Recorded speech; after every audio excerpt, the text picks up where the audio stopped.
as all of us may be aware, innovation has become a buzzword of the decade all across the globe.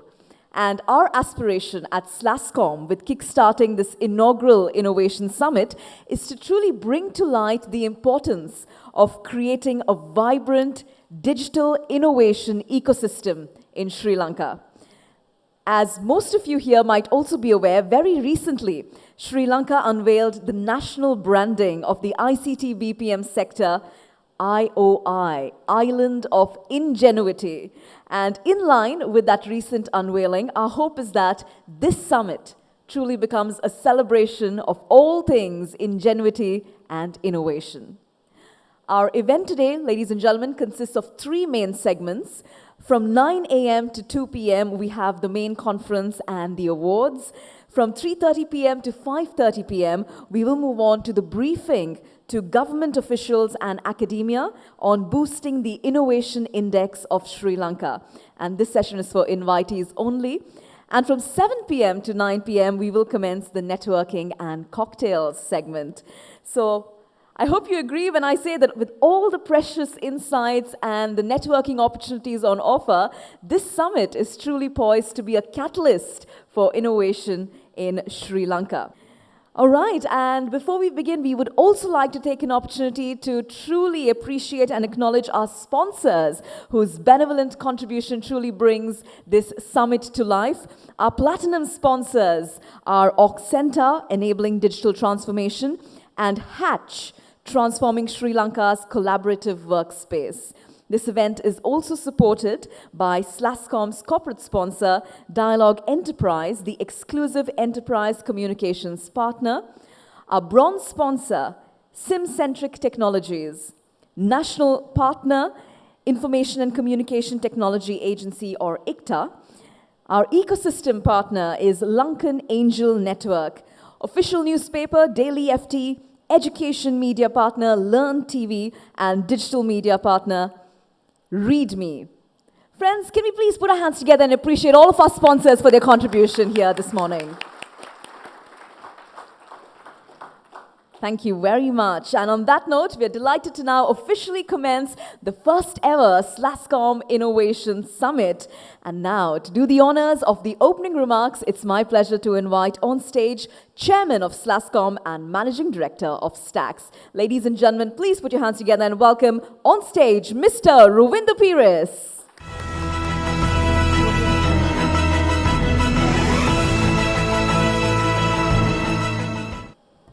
This is our time. This event's been in the making for a long time, and today we're finally here. Warm welcome to our honored guest. We appreciate you coming over, Professor and Dr. Casanova. Dear heroes of the industry, today is primarily about celebrating you. It's celebrating us, and in particular, 3 things in my mind. It's celebrating the phenomenal growth that our industry has experienced. It's celebrating the democratization of success this industry is really distributed. And it's also celebrating the impact that we've enabled globally on a new way that all of us humans are going to live. Let me explain that a bit. The growth that we've seen is phenomenal. We take it for granted. It's like when you're in the vortex, you don't really understand. $1.2 billion delivered. And literally in just the last 15 to 20 years. That's unbelievable. And sustaining that growth, and in fact, increasing the pace of growth from 18 to 19 to 20%. That's what all of you have been doing. Democratization of success. One key distinction of our industry is that for all of us who've been in this, I think most of you can confess, this is first generation wealth.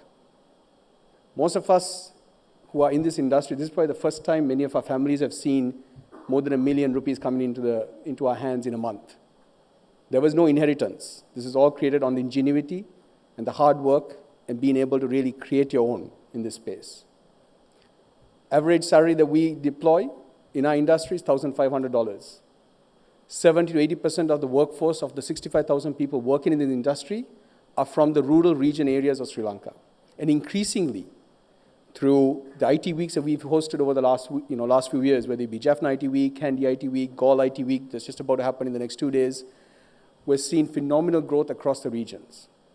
The success that we enjoy is distributed across, and that's very important for where we are as a country.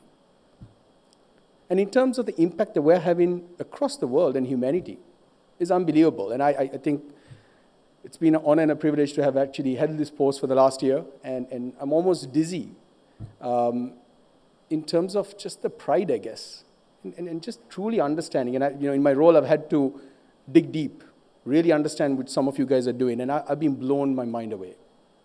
Whether it be around the 50 million downloads that 4Axis has enjoyed and kind of enabling worldwide kids, Imagineers, to be able to kind of display their creativity, to some of the amazing work that's been done on last mile e-commerce delivery.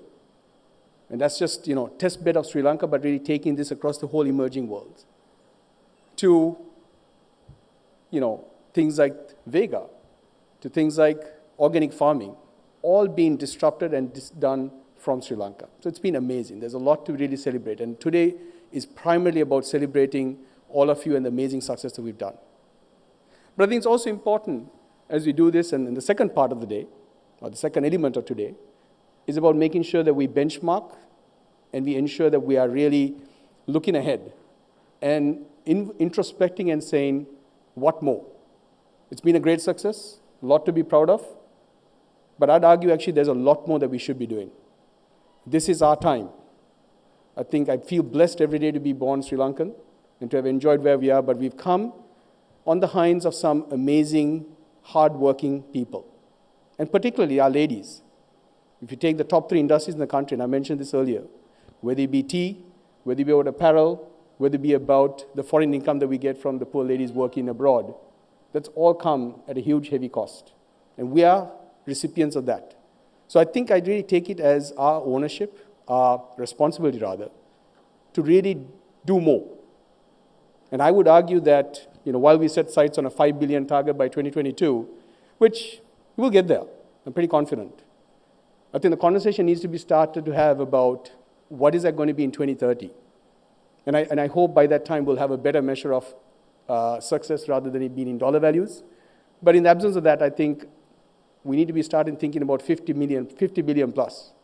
That is the potential. And I think today, the second part is about benchmarking and really kind of having insights in terms of how the rest of the world is doing. How does a global innovation index look at stuff? What are the enablers? What aspects do we need to be doing better as a country, as an industry? But also, hopefully, having some dent, and I'm hoping this is something that we're able to do, is to also help redefine maybe the index. Maybe there's going to be an Ingenuity index as we kind of progress in the next few years. So with all of that, I wish all of you an amazing day ahead. I wish all of us the ability to seize the day, seize this amazing moment in our history. And I wish all of us to look back 20 years from now and remember this period that we're living in right now. And I've said that we've done everything within our means to make an impact. So with that, I wish all of you a great day and have a blast.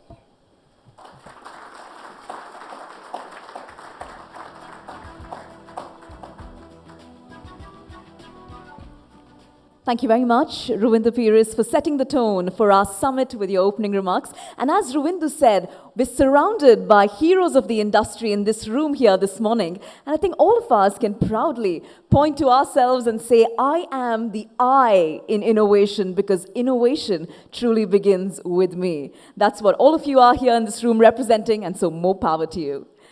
Well, ladies and gentlemen, on that note, we now commence our much-awaited knowledge-sharing sessions for the day.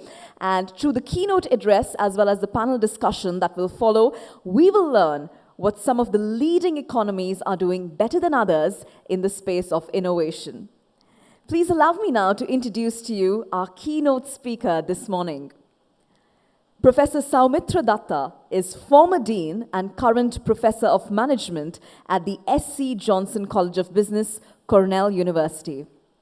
He is the co-editor of the Global Information Technology Report, published by the World Economic Forum, and the founder of the Global Innovation Index published by the World Intellectual Property Organization, which are two influential reports in technology and innovation policy. His keynote is certain to highlight for us a model of measuring innovation that captures its complex nature in both developed and emerging economies. Ladies and gentlemen, now to deliver the keynote address before us all, please join me in welcoming on stage Professor Soumitra Dutta.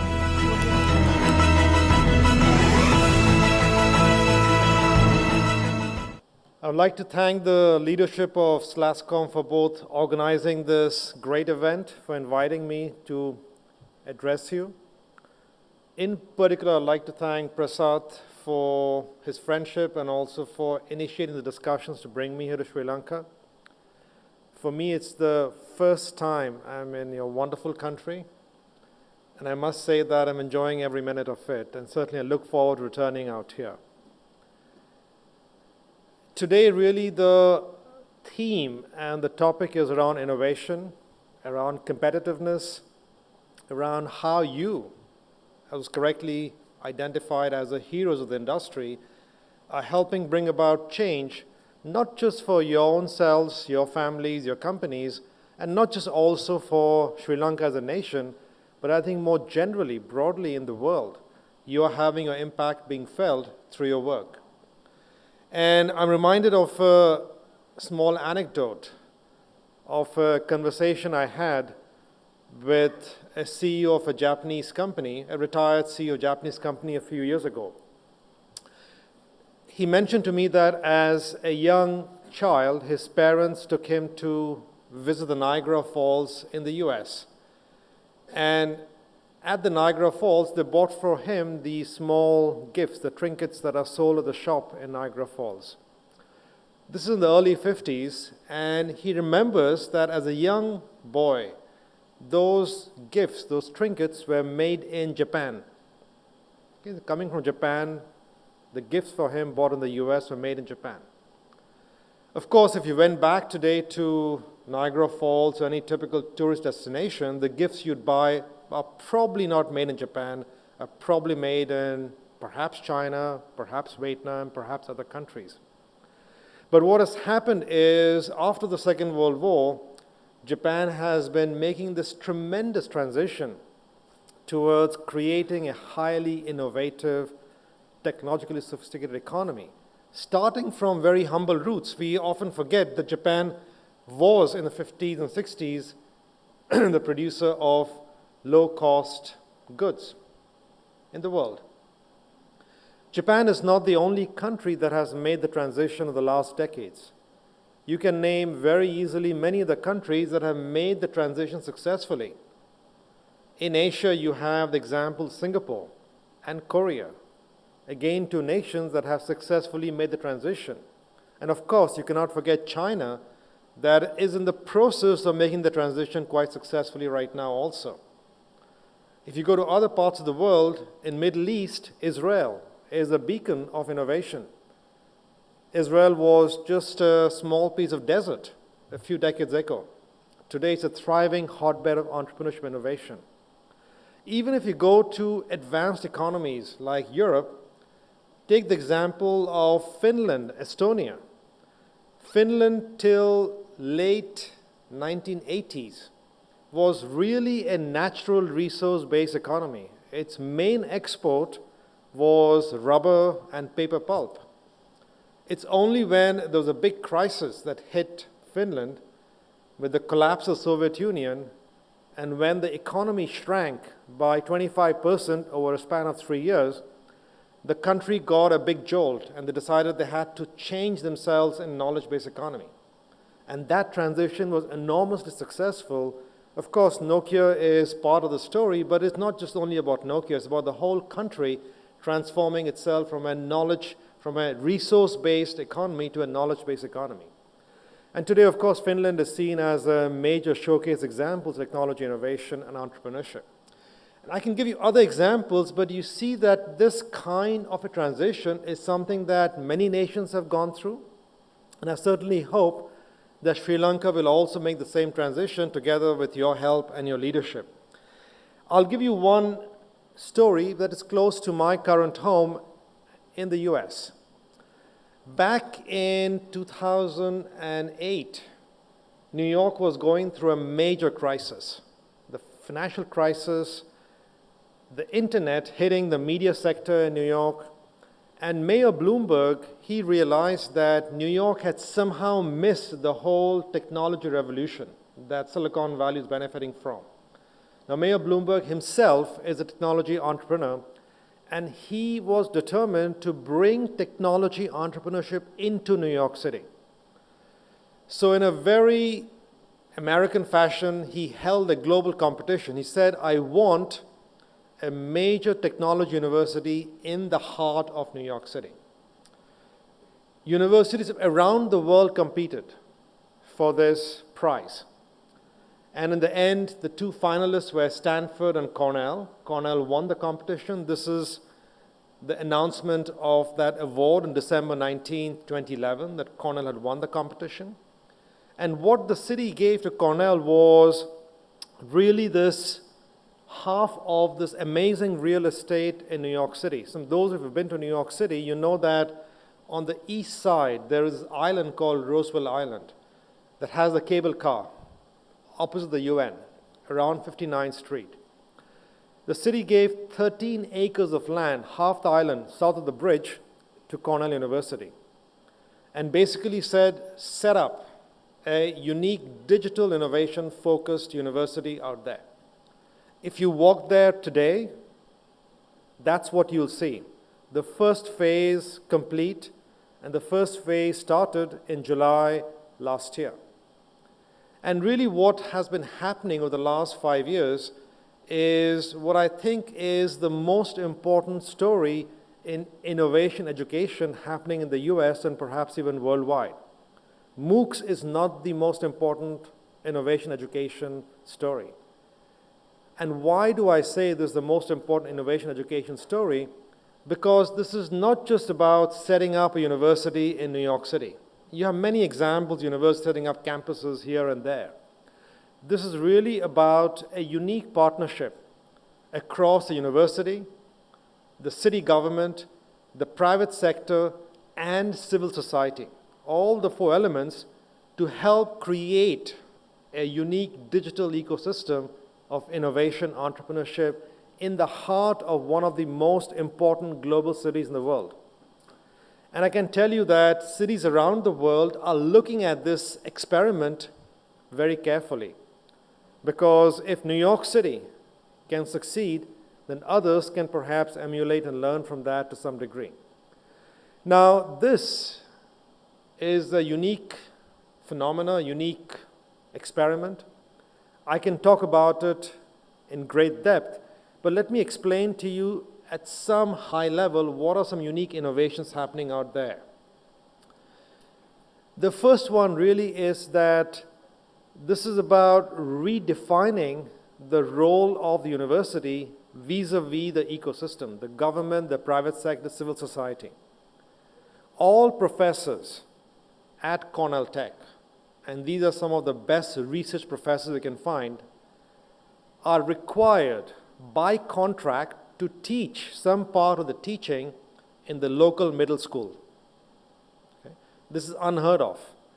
Situations where top research professors in a top university are required to teach in the local middle schools. Why? Because the hope is that you can inspire young minds at an early age to pursue careers in technology and other science subjects. Private sector has been invited to come and establish offices in the building out there. You can't see it really, but the building that is lower on this side, away from the city, that building is called the Tata Innovation Center. The Tata Group gave some donation to name the building, but that building houses private sector companies. Citigroup, Microsoft, Ferrero Chocolates, other people have come and set up their teams of employees on the campus. And the whole idea is, can these employees work closely with professors and students to create more innovative examples or innovations in the companies. So close co-working across private sector and academia is the first time really that universities have invited private sector so closely into the heart of the university. The boundaries across faculty has been broken down to a degree that I have not seen anywhere else on any other university campus, including MIT, Stanford, and any other university. Professors don't have offices. You might think it is, so what? But believe me, for professors, having that office is a huge sign of whatever prestige, significance of being able to do research in isolated fashion, or whatever you think it signifies. Professors at Cornell Tech have desks, just like in a corporate setting. The desks are the same size for the dean, for the professor, or secretary, and they all sit mixed up to each other. So you might be sitting a professor in business, seated next to a professor in computer science. And that leads to all kinds of innovations in research happening out there. This kind of a deep mixing of faculty across engineering and business is unique at Cornell Tech. For the first time, university has also partnered with a foreign university, Technion, which is this powerhouse innovation in Israel, is a major partner of Cornell Tech. About 25% of the faculty at Cornell Tech are part of this Technion collaboration in Israel. I can give you many other examples, but really I encourage you to come and visit Cornell Tech in New York sometime and hopefully be inspired by this grand experiment out here. What is also important to emphasize is none of this would have happened without leadership. If Mayor Bloomberg didn't have that vision to bring in technology entrepreneurship inside the city, this would have never happened. So the importance of leadership in the government is critical. You also see the important role of education. This wasn't just about setting up an incubator. There are many incubators in many cities in the world. Here the focus is on linking hardcore research to innovation. And the variety of programs support that. And really, I think what it talks about out here is this notion of building an innovation ecosystem. The best time to come and visit us, of course, is on July 10th, where we have the launch of the 2018 Global Innovation Index results. As was mentioned, the Global Innovation Index is a piece of research I started around 10 years ago, and today it has become the most widely used measure of innovation performance for countries, for regions globally. The United Nations accepted this as their model of innovation around 6 years ago, and WIPO, which is the World IP Organization, Geneva-based, is now publishing the report and has really become extremely important in the world of innovation. So if you're there in New York on July 10th, please to join the celebration or the launch results. Let me share a few words about what is behind the Innovation Index, because a lot of my further slides are based on some of the data. So what we try to do is really try and assess by one measure some notion of innovation readiness and innovation actual results in an economy. I know it is sometimes unfair and incomplete to capture the complexity of innovation by one number, but that is something just, it helps us in the rankings and media, other kinds of just simple conceptual clarity. But at least at some level, the model has the notion that you do some things, the inputs, to help an economy become innovative, and the results of those investments are the outputs. And then we do a simple average of that to get the Global Innovation Index score. We also look at the sub-details of these inputs and outputs. There are 5 categories of inputs: institutions, human capital, infrastructure, market sophistication, and business sophistication. There are 2 categories of outputs: knowledge and technology outputs, and creative outputs. let me just stop for a second and explain why this is significant. Till about 10 years ago, if you asked people, how do you measure innovation? The usual response would be, I look at measures like number of PhDs, the number of patents, the number of publications, the VC capital in the country, and I come up with some kind of analysis of innovation. Those measures are still valid, and they are captured inside some of these details. But my major contribution back 10 years ago was to highlight the fact that innovation is much more broad-based. And we have to be able to somehow capture that broad-based notion of innovation society. Today, you know many examples where you don't need a PhD to innovate. You don't need patents to innovate. In fact, in Silicon Valley, one of the most innovative software areas, the number of patents in software is actually going down. If you look at, for example, the role of civil society, you have examples of young kids and sometimes uneducated farmers innovating with technology, which has become much more accessible to people. If you look at the role of money, of course, VC is very important, but microfinance is also an important element of financing innovation in many emerging markets. If you look at, for example, the creative outputs, that was almost never included in innovation literature.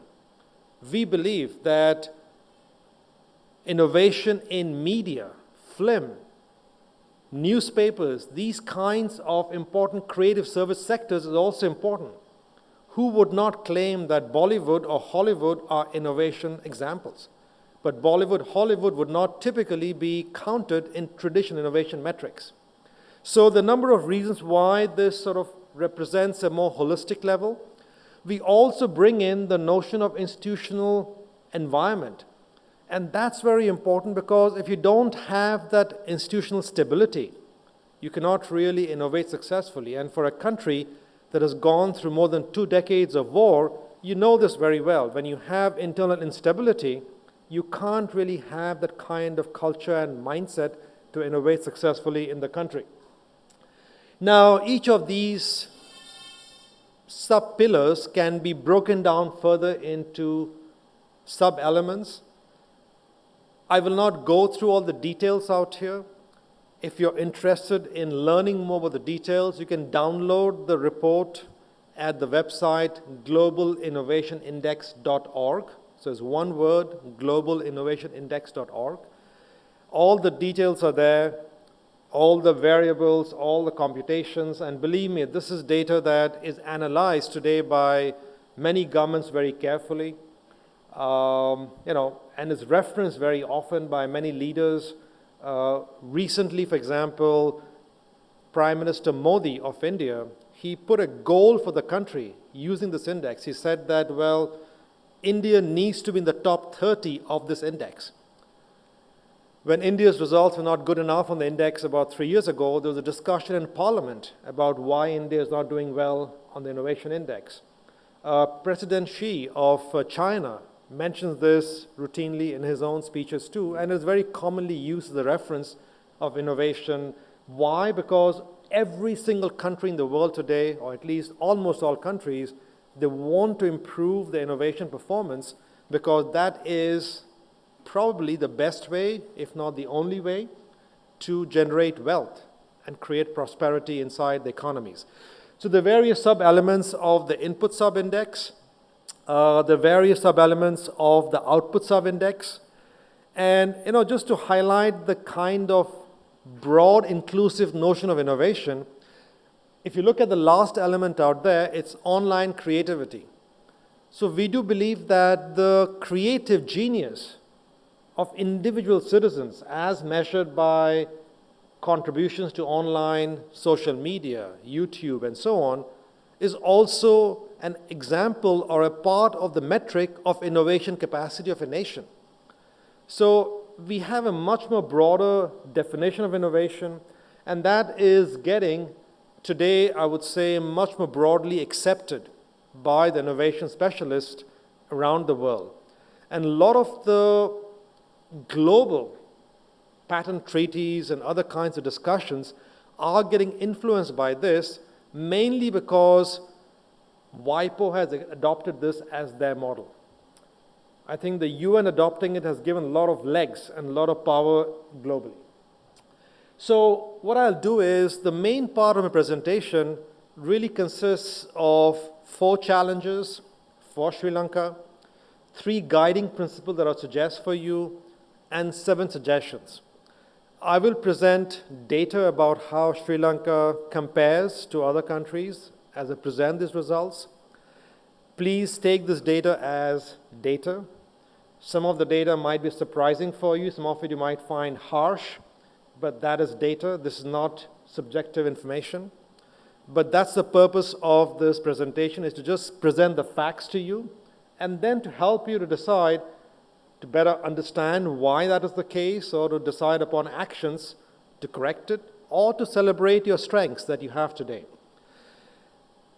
Almost all the data, as I said, is taken from the Global Innovation Index. You can go to the website and do a much more detailed, in-depth analysis as you feel appropriate.